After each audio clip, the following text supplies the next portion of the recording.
Hama, Mascara, Chlef et à Alger pour la 4e journée. Je vous le disais, en titre, 3e jour de visite en 4e région militaire du général de corps d'armée Ahmed Gaïd Salah, vice-ministre de la Défense nationale, chef d'état-major de l'ANP. Le chef d'état-major a inspecté des unités relevant du secteur militaire de Biskra, où il a affirmé que l'armée nationale populaire est à juste titre la digne héritière de l'armée de libération nationale. Flabraz, Adel Bouhames.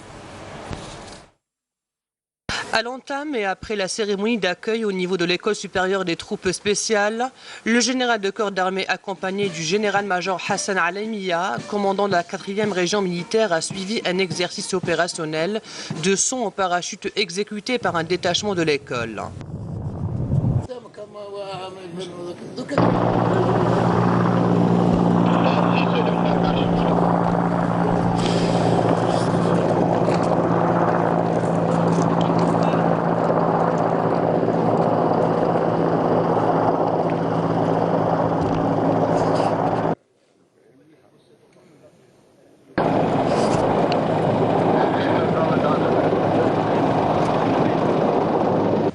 لمساعدتهم على التنفس.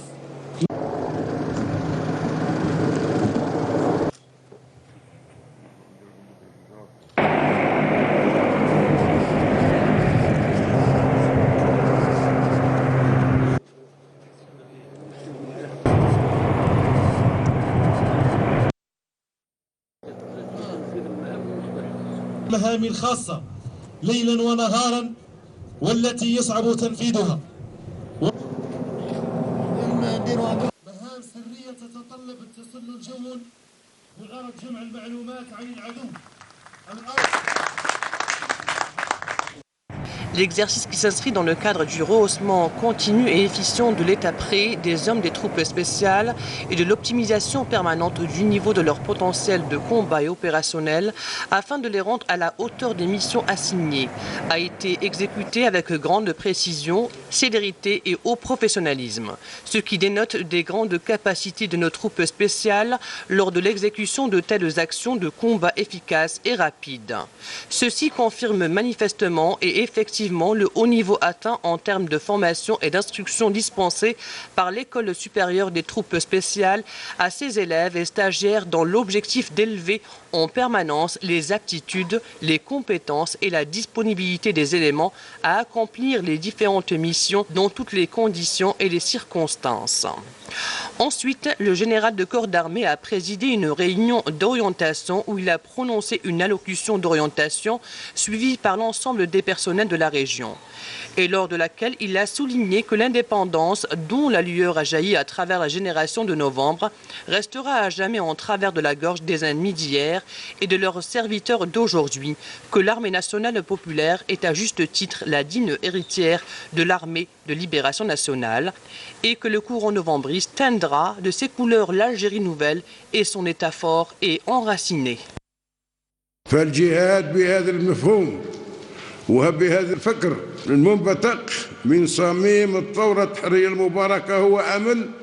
Le combat de par le concept et la pensée découlant de l'essence même de la glorieuse révolution de libération est une action continue et une démarche soutenue, d'où l'importance qu'il y a pour les générations de l'indépendance, notamment les jeunes, de comprendre parfaitement que l'indépendance, dont la lueur a jailli à travers la génération de novembre, restera à jamais en travers de la gorge des ennemis d'hier et de leurs serviteurs d'aujourd'hui, car ils n'ont jamais digéré l'indépendance de l'Algérie et lui ont toujours voulu une indépendance d'apparence seulement. L'encens de l'Algérie novembriste, dont l'esprit et l'aspect étouffent ses ennemis, car leur vie, leur intérêt et leur avenir ne peuvent se concrétiser que dans une Algérie qui renie son histoire et sa langue, une Algérie qui rejette sa religion et qui trahit ses authentiques valeurs nationales. Lorsqu'ils ont constaté sur le terrain la bonne et ferme volonté du haut commandement de l'armée nationale populaire et qu'il est entièrement du côté de son peuple et de sa patrie, avec tout ce que le terme patriotisme peut avoir comme signification. Ils se sont soulevés, déversant leur hostilité envers le peuple algérien et son armée. Ils ont oublié que la principale force sur laquelle s'appuie notre armée est la force populaire et la volonté populaire, ainsi que la conscience du peuple, connue pour sa perspicacité, qu'il est d'une part la profondeur stratégique de l'armée nationale populaire et d'autre part que l'armée n'a d'autre objectif que de le servir. L'armée nationale populaire est à juste titre la digne héritière de l'armée de libération nationale. Et c'est précisément ce lien sacré qui a beaucoup dérangé ses ennemis. Ils veulent une armée sans profondeur historique afin qu'ils puissent l'employer selon leur intérêt, à la rallier à leur objectif et leur intention pervertie et traître. C'est là la cause réelle et profonde de cette hostilité qu'il voue à l'armée nationale populaire et à son commandement moudjahid, aux sources novembristes, sincères et salutaires. Tout comme la révolution de novembre a vaincu hier son ennemi tyrannique par la sincérité, le dévouement et la détermination à atteindre les objectifs. Le peuple algérien triomphera en compagnie de son armée. Des relais de la bande et les valeurs de novembre seront ancrés et imprégnés dans les esprits et le courant novembriste teindra de ses couleurs l'Algérie nouvelle et son état fort et enraciné. C'est là le défi que nous relèverons grâce à Allah le Tout-Puissant, aux grandes dames des affidés du colonialisme qui n'apprécient nullement cette adhésion nationale sincère à l'armée nationale populaire. Une adhésion qui affirme avec force la détermination constante et résolue du peuple à aller vers les élections présidentielles du 12 décembre 2019, en lesquelles il voit naturellement l'unique issue à ces circonstances particulières que connaît l'Algérie. Nous distinguons clairement le piège de l'impasse avec toutes les conséquences désastreuses et dangereuses qui peuvent en découler. L'Algérie, tout comme les enfants de novembre, en ont été responsables hier, a besoin aujourd'hui de qui en soit responsable. Les démarches de l'Algérie ne seront pas vouées à l'échec. Aujourd'hui, comme elles ne l'ont pas été hier, car la vaillante génération de l'indépendance est de la même trempe que les vaillants hommes de novembre.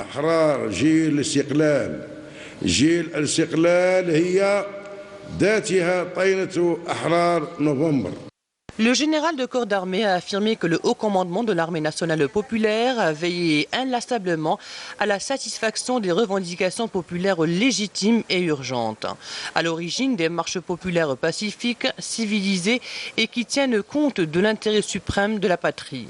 Pour ce faire, toutes les mesures idoines pour préserver au peuple algérien sa sécurité et sa stabilité et à l'État algérien et ses institutions vitales, leur notoriété et leur pérennité ont été prises.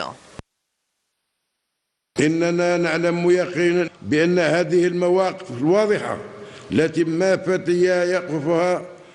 Nous savons pertinemment que les positions claires que le peuple algérien ne cesse d'avoir envers son armée sont des positions constantes, car elles émanent de sa profonde conscience et de son bon sens qui ne se trompe jamais, que l'armée nationale populaire a été depuis le début mue par une bonne intention et des objectifs nobles en accompagnant son peuple dans ses marches pacifiques et civilisées, un accompagnement durant lequel le haut commandement a veillé à réunir toutes les conditions de sécurité, de protection et de prévention. Elle a également veillé à ce que soient satisfaites les revendications populaires légitimes et urgentes à l'origine des marches populaires pacifiques, civilisées et qui tiennent compte de l'intérêt suprême de la patrie. Pour ce faire, toutes les mesures idoines à même de préserver au peuple algérien sa sécurité et sa stabilité et à l'État algérien et ses institutions vitales, leur notoriété et leur pérennité ont été prises, et ce, jusqu'à atteindre l'étape de la tenue des élections présidentielles. Pour la réussite de celle-ci, et telle que vous le savez, toutes les dispositions de sécurisation de l'ensemble des étapes du processus électoral ont été prises. Ensuite, des mesures légales permettant de protéger la voix du citoyen et de préserver le caractère constitutionnel de ce processus national d'importance.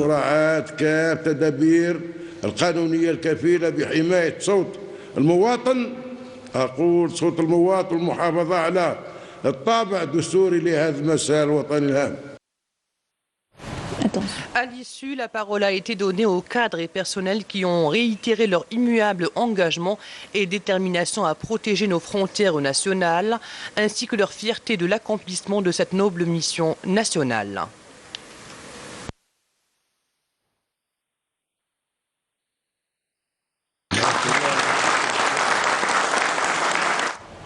Réunion du gouvernement hier sous la présidence du Premier ministre Nourdine Bedoui. Plusieurs projets exécutifs à l'ordre du jour, notamment celui concernant la régularisation des contractuels en pré-emploi. 450 000 personnes sont concernées, 160 000 d'entre elles seront intégrées avant la fin de l'année. Il a été question également d'agriculture, habitat, mais aussi de postes et de numérique. Adel Boukhams. Le gouvernement a examiné et adopté un projet de décret exécutif relatif à l'intégration des bénéficiaires du dispositif d'aide à l'intégration professionnelle et sociale des diplômés. Un projet de texte qui a pour objectif de déterminer les modalités et les conditions d'intégration des diplômés bénéficiaires de contrats de pré-emploi depuis 2008 jusqu'à aujourd'hui. Intervenant à l'issue de la présentation de ce décret exécutif, le Premier ministre Nourdine Bedoui a affirmé qu'il intervient en application des décisions du gouvernement visant à régulariser la situation de l'ensemble des personnes intégrées au titre du DAIP qui demeurent en situation d'intégration jusqu'à la date du 31 octobre 2019 et dont le nombre s'élève à près de 456 800 cas. Le Premier ministre a également indiqué que l'opération d'intégration se fera par étapes conformément à des normes objectives et transparentes selon l'ancienneté dans le dispositif, et ce à partir du 1er novembre 2019. Le Premier ministre a également indiqué que l'opération d'intégration se fera par étapes conformément à des normes objectives et transparentes selon l'ancienneté dans le dispositif, et ce à partir du 1er novembre 2019 et s'étalera tout au long de 3 années et donnera lieu avant fin 2019, de 160 000 bénéficiaires ayant totalisé plus de 8 ans d'activité effective, alors qu'en 2020, 105 000 bénéficiaires ayant entre 3 et 8 ans d'activité effective seront intégrés. L'année 2021, par contre, verra l'intégration de plus de 100 000 bénéficiaires qui ont cumulé moins de 3 années d'ancienneté. Nourdine Bedoui, qui s'est félicité des loyaux services rendus par cette catégorie professionnelle, a mis en avant la détermination de l'État à mettre en œuvre cette décision nationale et ce décret exécutif adopté qui se veut un gage traduisant l'engagement de l'État en la matière. Étant une priorité nationale, et dans le même contexte, le Premier ministre a chargé le ministre des Finances ainsi que l'ensemble des secteurs concernés par cette opération de mobiliser toutes les ressources financières et humaines disponibles pour la concrétisation de cette décision dans les meilleures conditions et dans les délais fixés. Le Premier ministre a ordonné également l'entame de la concrétisation immédiate de cette opération au niveau des collectivités locales financièrement confortables. Le Fonds de solidarité et de garantie des collectivités locales devant se charger du reste des cas, avec l'examen de l'éventuel recours à la solidarité intercollectivité locale. En outre, un exposé relatif à la situation de l'entreprise Algérie Post et son plan de développement a été présenté par la ministre de la Poste. Bedoui a réitéré la détermination de l'État à accompagner Algérie Post, qu'il a appelé à redoubler d'efforts en vue de diversifier, d'améliorer et de moderniser ses services au profit du citoyen, en premier lieu conformément aux normes internationales. À ce propos, le Premier ministre Nourdine Bedoui a décidé, entre autres, d'accélérer la concrétisation des services du e-payment et la poursuite de la concrétisation du projet pionnier pour la réalisation des bureaux de poste mobiles en coordination avec la Société nationale des véhicules industriels SNVI.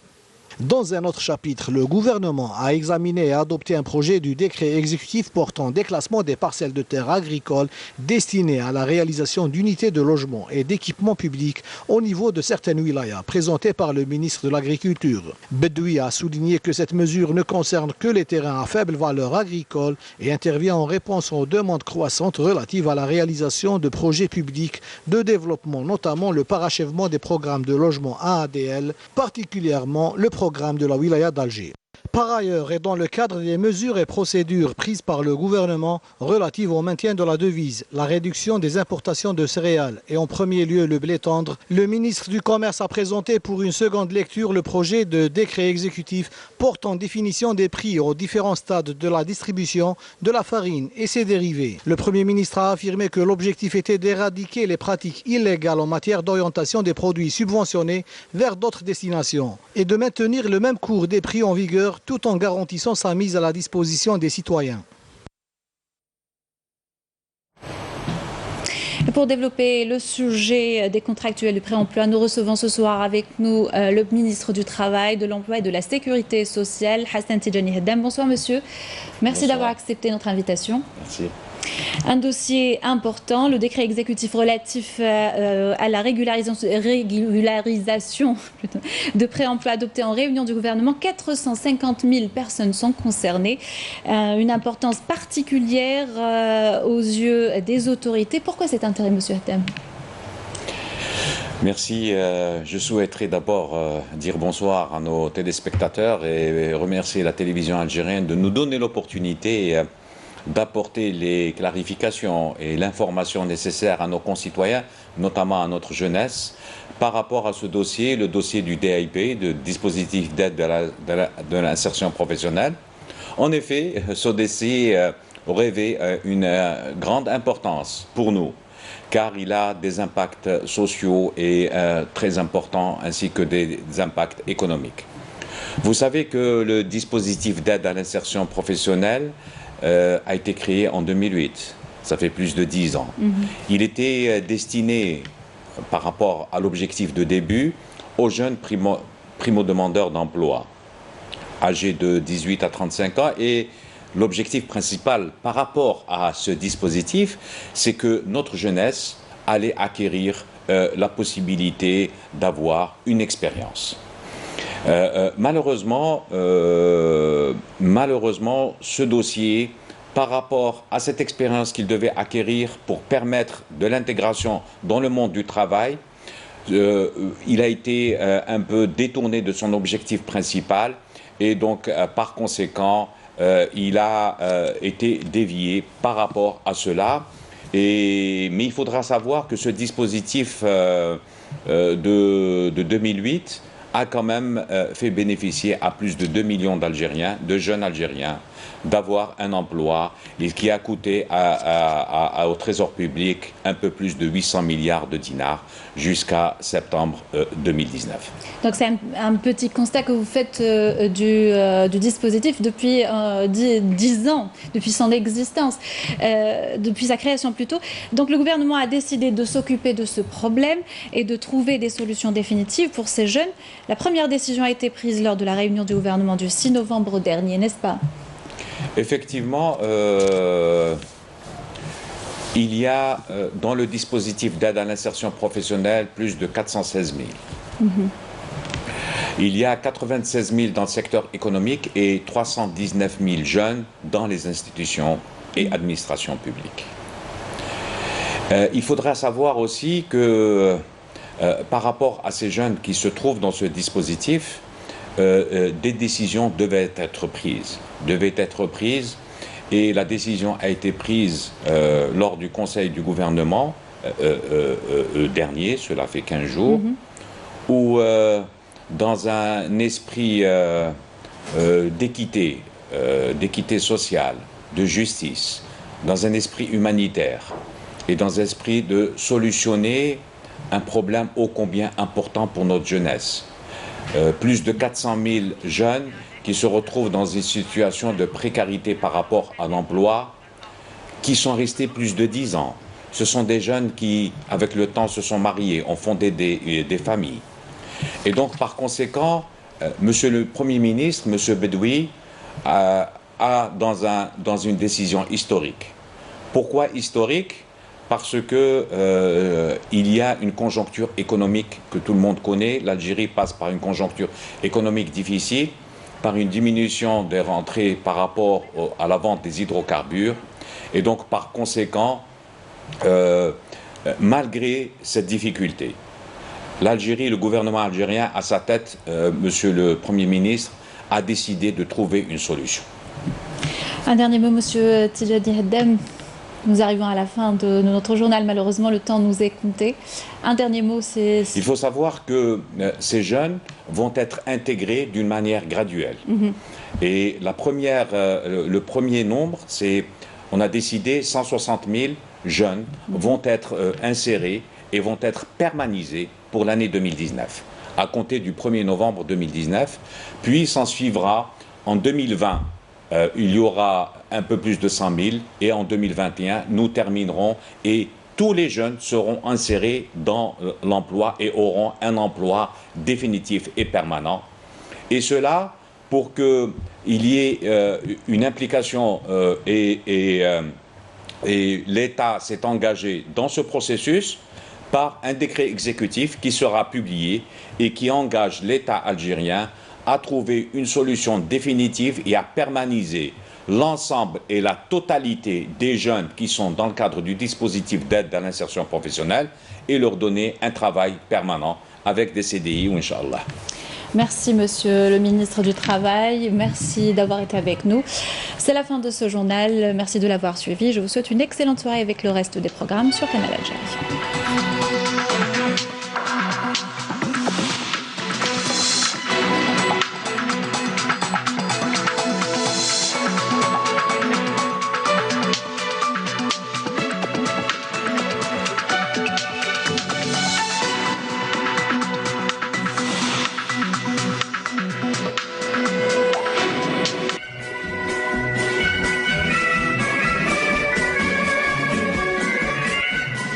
تراعي وسائل الإعلام الوطنية السمعية البصرية توفر كل مترشح للانتخابات الرئاسية على مجال عادل في هذه الوسائل قصد تقديم برنامجه للناخبين من حيث مدة الحصص المتساوية بين كل مترشح وآخر.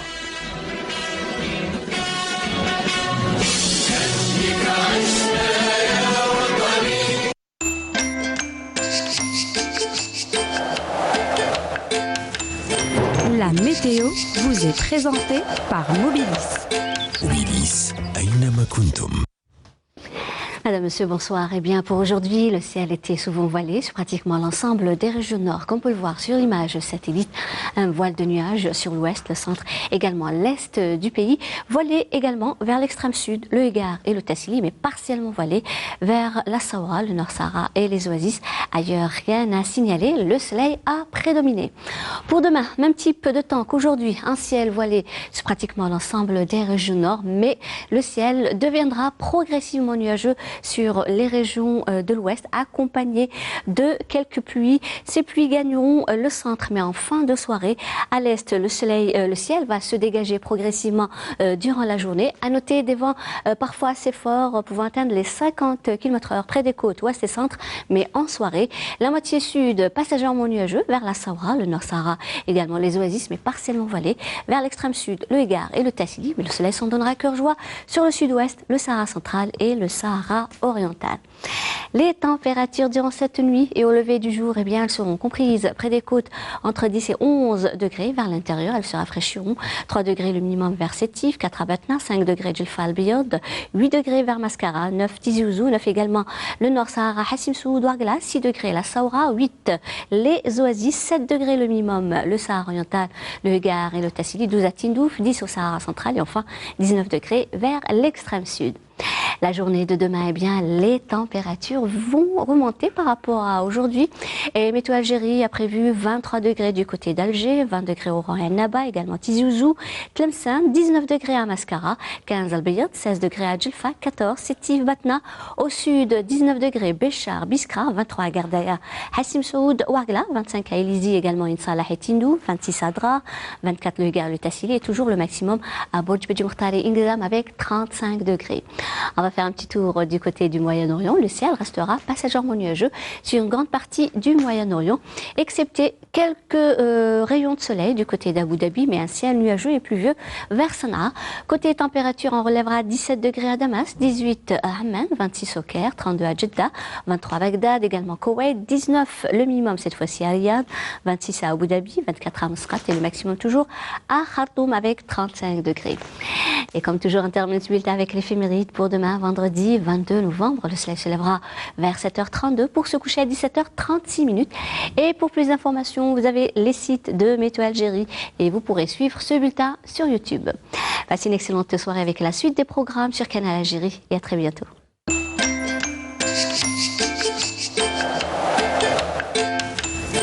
La météo vous a été présentée par Mobilis.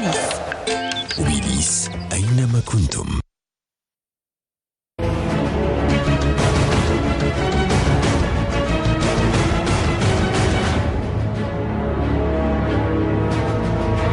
ندعو الجميع لوضع اليد في اليد من أجل المساهمة في بناء الدولة الجزائرية، حيث أن الرئيس القادم إن شاء الله سيكمل ما طلبه الشعب، لأنه بعد ما يجي رئيس الجمهورية إن شاء الله كل الحلول رايحة تكون. الفوت يكون ويكون ويكون. الجيش سي لا كولون فيرتيبرال تاع البلاد اختي. نتحيلو ونتحيلو. الجيش حارس على البلاد والعباد.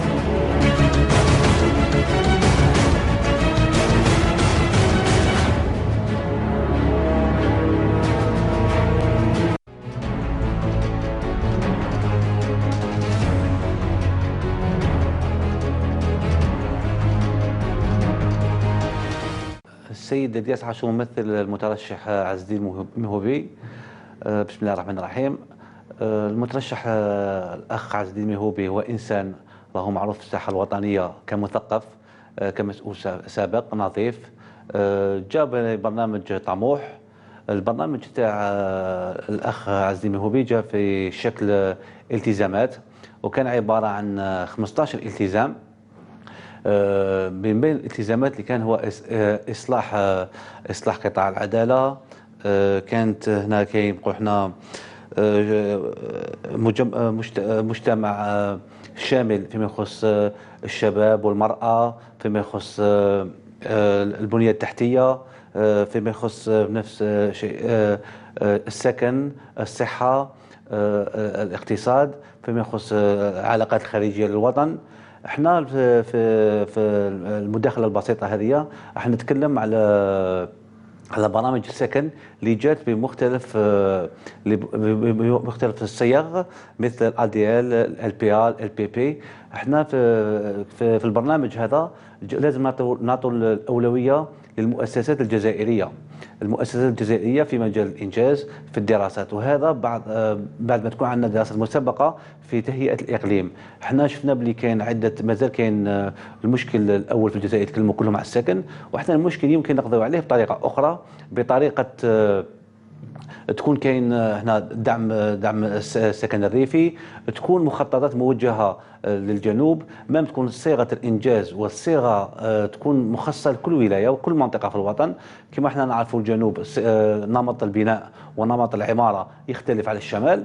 احنا نتكلموا باش تكون كاين دراسات وتكون نفتحوا في نفس الوقت سوق الكراء. الكراء هذا يكون بسوق الايجار، كما نقولوا احنا الايجار بصفه عامه. السوق الايجار كاين برامج عموميه، وهنا يمكن نذهب الى تدعيم المؤسسات المرقين العقاريين الخواص ودعم الشباب في نفس الوقت اللي يكونوا يدخلوا السوق هذا اللي راح ينقص من ازمه السكن في الجزائر وفي المدن الكبرى. احنا شفنا بعض الناس، احنا الصيغه اللي كاين كل يتكلم على تمليك البنايه وتمليك المنزل. احنا باش يكون بعض الناس راهي تعمل في الجزائر، يمكن ينتقل يشغل في ولايه اخرى، يكون عنده مشكل في السكن، يكون المنزل تاعو القديم، تكون عنده اعباء. احنا كي يكون كاين السوق واسع وكاين العرض اكثر من الطلب، هذا حيخفض النسبه، ترد الناس ما يكونش لازم يتملك في كل ولايه ولا وين راح يتعامل وين راح يعمل.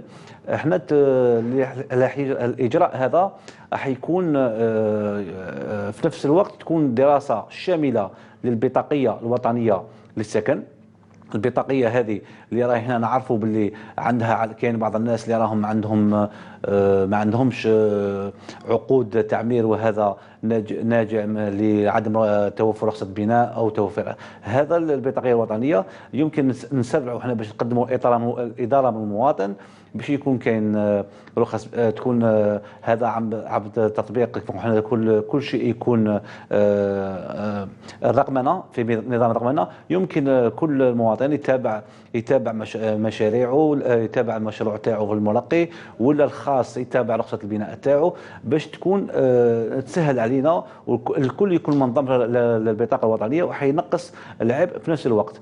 احنا نتكلموا في البرنامج هذا اللي حتكون برامج مدن ذكيه اللي حتسمح للشباب تاعنا اللي حتكون يعملوا تنقص البطاله، والشباب تاعنا الشركات الناشئه الجديده هما الستارت اب يمكن يكون عندهم هذا لي زابليكاسيون اللي احنا يعملوا في كل واحد في المجال تاعو اللي حد تنقص العبء على البطاله، وفي نفس الوقت حيكون الجزائر تكون شبان جزائريين راح يشتغلوا. احنا نشجعوا فيما يكون هنا في كل صلاحيات الجامعة والتكوين المهني اللي يكون تكوين مع متطلبات الشغل وسوق العمل الموجودة حاليا.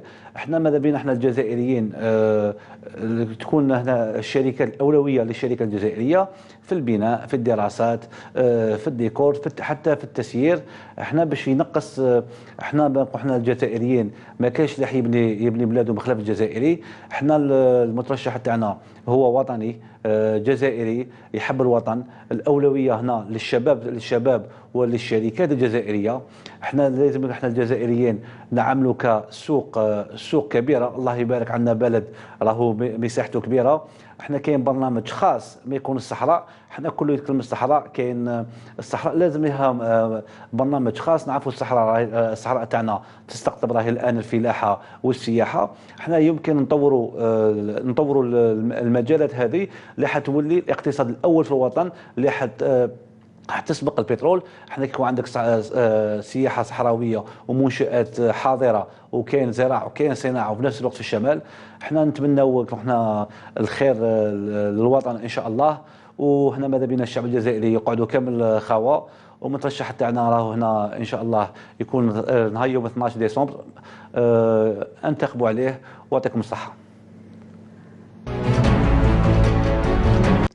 بسم الله الرحمن الرحيم. أيتها المواطنات، أيها المواطنون، أنا السيدة وهيبة حراش ممثلة المترشح الحر السيد عبد المجيد تبون، وهو المترشح الذي نطلب منكم تأييده ودعمه بالتصويت عليه يوم 12 ديسمبر العام 2019، لأنه يملك برنامجا متكاملا وواضحا وقابلا للتطبيق، برنامج واقعي لا يحمل نفاقا ولا يقدم أحلاما واقعية.